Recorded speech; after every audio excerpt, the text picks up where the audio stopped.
اللہ کے نام سے شروع جو نہایت مہربان رحم کرنے والا ہے۔ دوستو، ہم جانتے ہیں کہ جن ایسی مخلوق ہیں جو بے دھوئیں کی آگ سے پیدا کیے گئے ہیں اور یہ شکلیں بدل کر ہماری دنیا میں داخل ہو سکتے ہیں۔ لیکن اب معاملہ اور بھی دلچسپ ہو جاتا ہے جب ہم ایک جن کی زبانی براہ راست ان کی دنیا کے بارے میں سنتے ہیں۔ مصری صحافی محمد عیسیٰ داؤد نے ایک مسلمان جن سے انٹرویو کیا اور اس تجربے کو اپنی کتاب حصہ صحافی میں قلم بند کیا، جس کے بعد انہوں نے انڈونیشین اور ملائی زبانوں میں اس کتاب کا ترجمہ کیا۔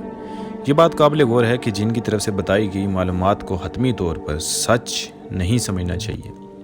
کچھ باتیں قرآن اور حدیث کے مطابق ہیں جن سے گفتگو کے کچھ حصے مستند لگتے ہیں، تاہم چونکہ یہ معاملہ غیب سے متعلق ہے، اسی لیے انٹرویو کی مکمل سچائی انسان کے لیے ثابت کرنا ممکن نہیں۔ انٹرویو کا آغاز کرتے ہیں۔ عیسیٰ داؤد نے سوال کیا، تم کون ہو؟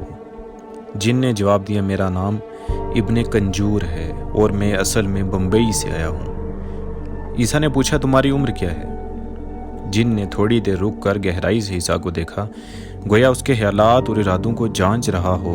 عیسیٰ نے سوال دہرایا۔ جن نے جواب دیا، تم وعدہ کرو کہ مجھے نقصان نہیں پہنچاؤ گے۔ عیسیٰ نے کہا، اللہ تعالیٰ کی قسم میں تمہیں نقصان نہیں پہنچاؤں گا۔ جن بولا، میں ابھی جوان ہوں، انسانوں کے حساب سے میری عمر 15 سے 17 سال کے درمیان ہوگی۔ عیسیٰ نے وضاحت کی، نہیں، میرا مطلب ہے کہ جنوں کے حساب سے تمہاری عمر کیا ہے؟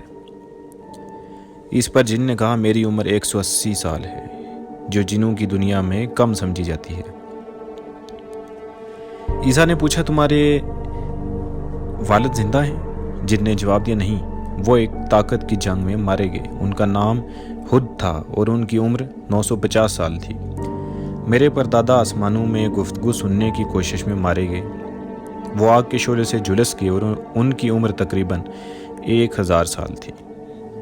ابن کنجور نے مزید کہا، جنوں کو واقعی لمبی عمر دی گئی ہے، ہم میں سے اکثر سینکڑوں سال جیتے ہیں جبکہ کچھ ہزاروں سال۔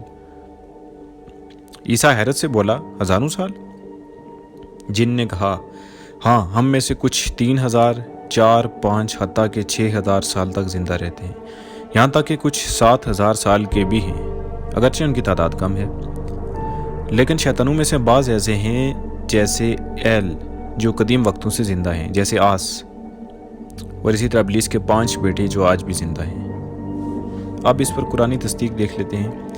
ابن کنجور کے دادا کی موت کا ذکر درست ہو سکتا ہے کیونکہ اللہ تعالیٰ نے سورہ جن میں فرمایا ہے، اور ہم نے آسمانوں کو ٹٹولا اور اسے سخت پہرے داروں اور شہابوں سے بھرا پایا۔ ہم اس سے پہلے آسمان میں بیٹھا کرتے تھے سننے کے لیے، مگر اب جو بھی سننے کی کوشش کرتا ہے اس کے پیچھے ایک شعلہ لگا دیا جاتا ہے۔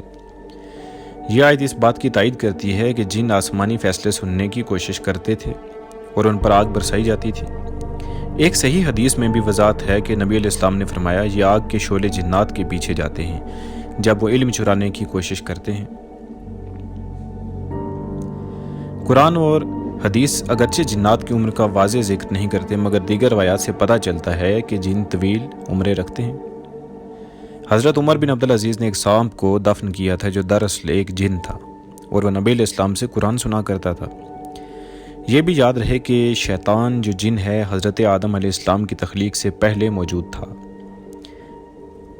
اس سے بھی جنات کی طویل عمروں کا ثبوت ملتا ہے۔ جن اور قرآن حفظ کرنا۔ عیسیٰ نے بتایا کہ ابن کنجور کو یہ فخر تھا کہ اس نے صرف 4 ماہ میں پورا قرآن حفظ کر لیا۔ اس نے دوسرے جنات کے سامنے اس پر فخر کیا۔ عیسیٰ نے اسے نصیحت کی کہ اللہ کا شکر ادا کرے، نہ کہ دوسروں کے سامنے فخر کرے۔ عیسیٰ نے اسے یاد دلایا کہ اللہ جو عطا کرتا ہے وہ واپس بھی لے سکتا ہے۔ ابن کنجور کا دوست جو حفظ میں کمزور تھا اکثر اسے یاد دلاتا کہ عمل کے بغیر حفظ کا فائدہ نہیں۔ عیسیٰ نے اتفاق کرتے ہوئے کہا کہ ایک عالم سے کسی نے کہا، فلاں شخص نے صحیح بخاری حفظ کی ہے۔ عالم نے جواب دیا، اگر وہ اس پر عمل نہیں کرتا تو وہ صرف کتاب میں لکھے ہوئے الفاظ ہی ہیں۔ قدیم ترین زبان۔ عیسیٰ نے پوچھا، انسانوں کی سب سے پرانی زبان کون سی ہے؟ ابن کنجور نے کہا، میرے آباء و اجداد جو آسمانی گفتگو سننے کی کوشش میں اللہ کے غضب کا شکار ہوئے۔ یہ علم میرے والد تک پہنچاتے رہے۔ ان کے مطابق انڈیا کے ہمارے پرکھوں کا ماننا تھا کہ عربی دنیا کی سب سے قدیم زبان ہے۔ جنات کی جسمانی ساخت۔ عیسیٰ نے پوچھا جنات کیسے دکھتے ہیں؟ ابن کنجور نے جواب دیا انسان اکثر سمجھتے ہیں کہ جنات بدصورت، دم والے اور عجیب الخلقت ہوتے ہیں، مگر یہ سب غلط فہمیاں ہیں۔ عیسیٰ نے کہا کبھی کبھار جنات خود ہی اپنی شکلیں ایسی بنا لیتے ہیں تاکہ انسانوں کو ڈرا سکیں۔ جن نے اتفاق کیا ہاں کچھ شیطانوں کا یہی مقصد ہوتا ہے، لیکن عام انسانوں نے ان باتوں کو بہت بڑا چڑھا دیا ہے۔ مسلمان جنات کو اللہ اچھا اور باوقار روپ دیتا ہے۔ عیسیٰ نے پوچھا تمہاری اصلی شکل کیسی ہے؟ ابن کنجور نے کہا ہماری شکل انسانوں جیسی ہی ہے، مگر چند فرق ہیں۔ ہمارے سر جسموں کے لحاظ سے تھوڑے بڑے ہوتے ہیں اور ہماری آنکھیں لمبوتری ہوتی ہیں، یعنی کہ ورٹیکل۔ ہم میں کچھ کی آنکھیں اوپر کو اٹھی ہوئی ہوتی ہیں، کچھ کی آنکھیں تھوڑی ٹیڑھی ہوتی ہیں جیسے چینی یا جاپانی لوگوں کی۔ ہماری آنکھیں بڑی اور کشادہ ہوتی ہیں، ہرن کی آنکھوں جیسی مگر لمبی۔ عیسیٰ نے پوچھا کیا تمہاری آنکھیں ہمیشہ سرخ ہوتی ہیں؟ ابن کنجور نے کہا نہیں، ہماری آنکھیں بھی مختلف رنگوں کی ہوتی ہیں، جیسے سیاہ، پیلی یا گہری بھوری، مگر ان کی چمک یا روشنی کبھی کبھی سرخ نظر آتی ہے۔ ہمارے کان گھوڑوں کی طرح نوکیلے ہوتے ہیں، کچھ کے کان بلی جیسے ہوتے ہیں۔ ہماری ناک چپٹی یا گول ہوتی ہے، فلپائنی لوگوں کی جیسی۔ مسلمان جن داڑھی رکھتے ہیں، سنت نبوی کے مطابق جن کے چہرے پر داڑھی نہیں ہوتی انہیں پورٹ فیس کہا جاتا ہے۔ ہماری خواتین کے بال بہت گھنے اور لمبے ہوتے ہیں، بعض تو زمین تک آتے ہیں۔ ہمارے ہاتھ انسانوں جیسے ہیں، لیکن انگلیاں لمبی اور ناخن مختلف ہوتے ہیں، بازو جسم کے لحاظ سے زیادہ لمبے ہوتے ہیں۔ ہمارے پاؤں کی ایڑیاں اور انگلیاں انسانوں سے مختلف ہوتی ہیں۔ عیسیٰ نے پوچھا کیا تمہاری بھی ہڈیاں، دل اور نظام تنفس و نظام ہضم ہوتے ہیں؟ ابن کنجور نے جواب دیا ہاں، ہمارے بھی سب کچھ ہوتا ہے، مگر ہمارے جسم زیادہ لچکدار ہوتے ہیں، ہمیں آکسیجن کی ضرورت کم پڑتی ہے۔ ہمارا فضلہ ٹھوس نہیں ہوتا بلکہ گاڑے بخارات کی صورت میں خارج ہوتا ہے۔ پیشاب بھی گیس کی صورت میں بہت دباؤ کے ساتھ لیکن ہلکا اور فوارے جیسا ہوتا ہے۔ اسی وجہ سے ایک حدیث میں آتا ہے کہ اگر مسلمان سونے سے پہلے اللہ کا ذکر نہ کرے تو شیطان اس کے کان میں پیشاب کر دیتا ہے۔ امام الباری نے بھی یہ روایت بیان کی ہے۔ عیسیٰ نے پھر پوچھا کیا شیطان یا جن کے سینگ ہوتے ہیں؟ ابن کنجور نے جواب دیا ہر جن کے 2 سینگ ہوتے ہیں، لیکن وہ بہت چھوٹے ہوتے ہیں، حتیٰ کہ ہماری چھوٹی جسمانی ساخت کے مقابلے میں بھی۔ عیسیٰ نے پوچھا اس کا مطلب ہے کہ تمہارے بھی 2 سینگ ہیں؟ ابن کنجور نے تصدیق کی ہاں، لیکن وہ بہت چھوٹے ہیں، نون کے حرف کی طرح چھوٹے اور لمبے نہیں جیسے انسان تصور کرتے ہیں۔ عیسیٰ نے پوچھا کیا ابلیس کے سینگ چھوٹے ہیں یا بڑے؟ ابن کنجور نے جواب دیا اس کے جسم کے تناسب سے بڑے ہیں۔ ابلیس بہت بوڑھا ہے، پہلے انسان سے بھی بہت زیادہ پرانا۔ ہم جن کمزور جسم رکھتے ہیں جو وقت کے ساتھ انسانوں کی طرح کمزور ہوتے جاتے ہیں۔ ابلیس کے بارے میں ابن کنجور کا یہ بیان درست ہے کیونکہ ایک حدیث بھی ہے کہ جو شیطان کے سینگوں کی تصدیق کرتی ہے۔ نبی علیہ السلام نے فرمایا جب سورج طلوع ہوتا ہے تو وہ شیطان کے 2 سینگوں کے درمیان سے نکلتا ہے، اور جب غروب ہوتا ہے تو وہ بھی شیطان کے 2 سینگوں کے درمیان سے غروب ہوتا ہے، لہٰذا ان اوقات میں نماز نہ پڑھو۔ پھر عیسیٰ نے پوچھا تمہاری جلد کا رنگ کیسا ہے؟ ابن کنجور نے وضاحت کی کہ انسانوں کی طرح مختلف ہوتا ہے، لیکن زیادہ تر ہم انسانوں سے زیادہ سیاہ ہوتے ہیں۔ ہماری جلد سیاہ ترین ہوتی ہے اور ہمارے گوشت سے چمٹی ہوتی ہے، جیسے تمہارے بھینسے کی کھال اور گوشت کی ساخت ہو، لیکن بہت زیادہ موٹی۔ ہم میں سے کچھ کی جلد اس سے بھی زیادہ موٹی ہوتی ہے، کچھ جن سفید اور سرخ رنگ کے بھی ہوتے ہیں۔ سبحان اللہ، ہم میں بے شمار رنگ موجود ہیں۔ عیسیٰ نے پھر پوچھا پھر بھی ہم تمہیں نہیں دیکھ سکتے؟ ابن کنجور نے جواب دیا ہاں، یہ بات قابل فہم ہے، ہماری تخلیق آگ سے ہوئی ہے جو ایک روشن گیس ہے، تاہم کچھ مخصوص حالات میں ہم نظر آ سکتے ہیں۔ اس نے وضاحت کی ہم ایک مادی جسم اختیار کر کے ظاہر ہو سکتے ہیں یا ہم جادو کے اثر کے تحت نظر آ سکتے ہیں۔ اس کے علاوہ اگر کوئی جادوئی پانی پی لے تو وہ ہمیں دیکھ سکتا ہے۔ آپ نے آیو ہاسکا کا نام ضرور سنا ہوگا، اس پہ ضرور ضرور ریسرچ کیجئے گا، اور اس کے بارے میں آپ کو famous podcaster, American podcaster Joe Rogan کا نام بتا سکتا ہوں، جس کی پوڈ کاسٹ کے اوپر